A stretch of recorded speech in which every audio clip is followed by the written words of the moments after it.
Just give us macOS on iPad. No, give us macOS on iPad.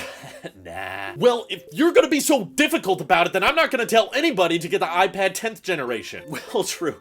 But that's the only iPad in the lineup that got affected by inflation. Yeah? How are we gonna recoup the costs of the weakening US dollar? Craig, wait a minute. No. Maybe we should start raising prices on the Apple services people love and use. Listen, Craig, everyone was so happy that the iPhone 14 didn't get any price hikes, at least in the US. I'm thinking we start with Apple Music. No one ever hated that one. I take it back, Craig. iPads are great. There's nothing wrong with iPadOS. They're perfectly fine. I never really wanted a calculator app anyway, so... How sad is that? Oh, please, don't do this. And now that Apple TV Plus has quite the catalog, I say we raise the price on that too. Let's begin.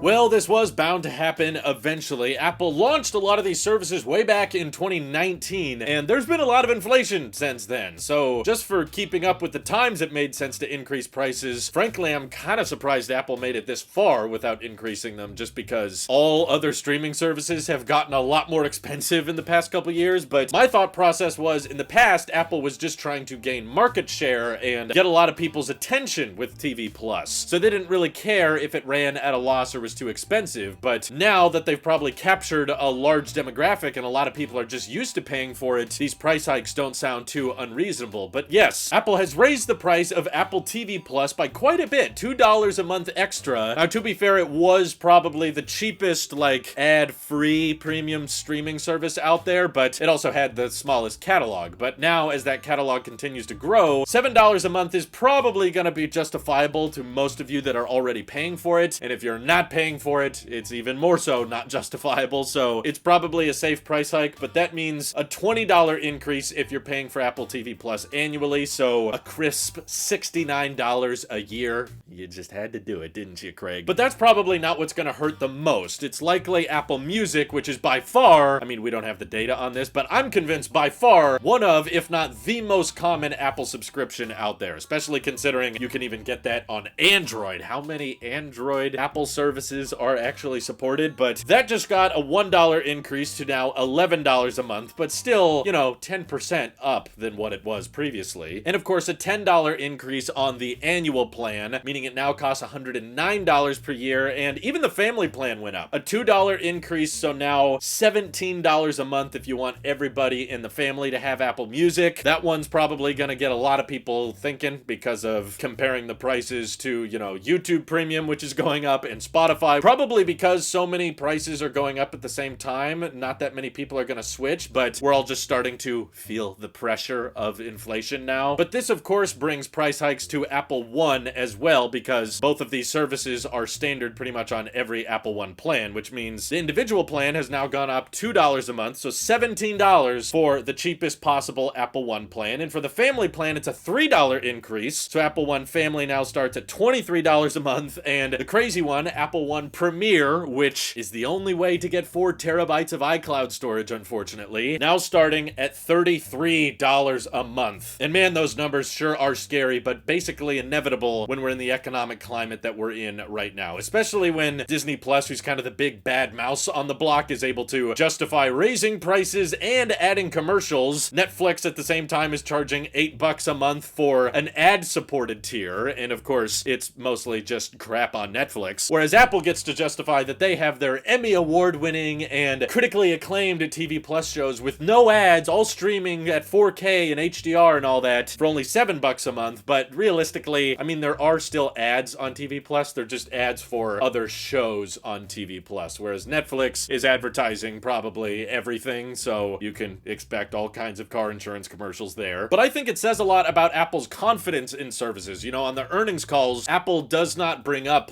how many people are are subscribed to Apple Arcade or Apple Fitness Plus, and Apple has to know that whenever there's price hikes, that encourages people to rethink their finances and rethink, is this subscription worth it? So the fact that there's only price hikes on 3 services right now means that those are the 3 services Apple is probably seeing a decent amount of success in. And maybe Apple One is just affected because Apple One, pretty much every plan has to have TV Plus or Apple Music, so ultimately it's really only these 2 services that Apple feels confident enough in. Yeah, we could probably raise the price and not that many people will be upset, but I think that says a lot about News Plus and Fitness Plus and Arcade. Those prices haven't gone up, which probably means they're not doing too well, and Apple would rather maintain market share and not lose the people they have, because ultimately it's not running at a profit anyway, so why raise the price? But in Apple's defense, I did genuinely think that TV Plus was going to be a big flop. Now the fact that they're raising the price by $2 a month probably means that they feel rather confident about the people that are interested in those shows. But also don't put it past Apple to eventually have a cheaper ad-supported plan, because they've already rolled out more commercials in the iOS App Store, and there's been rumors brewing for a while now about Apple trying to make cheaper versions of their services just by selling ad space within those services. So maybe in the next year or so, Apple will launch a $3 or $2 a month Apple TV Plus tier with ads, because that seems to be what all these streaming services are company with. Hulu does it, Netflix is doing it, even though they said they would never do it, and Disney Plus is doing it, so that seems to be the way all of these companies are headed. It kind of sucks, it's kind of annoying, but I just feel like I'm getting more of a bargain now, because if I redeem my Apple Card offer before the end of the month, I get 3 months of TV Plus for free, which before I thought I was getting, 15 bucks worth of streaming. Now I know that's gonna be more like 21 bucks worth of streaming for free. Thanks again, Apple Card. Still to this day, my favorite Apple service, because it cost me nothing to use. But hey, on the bright side, let's just be grateful there were no price hikes to iCloud. That's one service that I was kind of expecting to get some price hikes, and the fact that it hasn't gone up says a lot, because I think there's a ton of people on that, but Apple probably knows that's gonna tick off a bunch of people whenever the next round of price hikes are, and they start saying like, if you want your 50 gigs of iCloud storage, that's $2 a month now, and maybe then people would start looking for alternative cloud storage. But what do you guys think of the updated prices? Does it annoy you? Does it not annoy you? All that good stuff. Let me know your thoughts down in the comments below. This is your Alp Sheep here, and I'll see you all in the next one.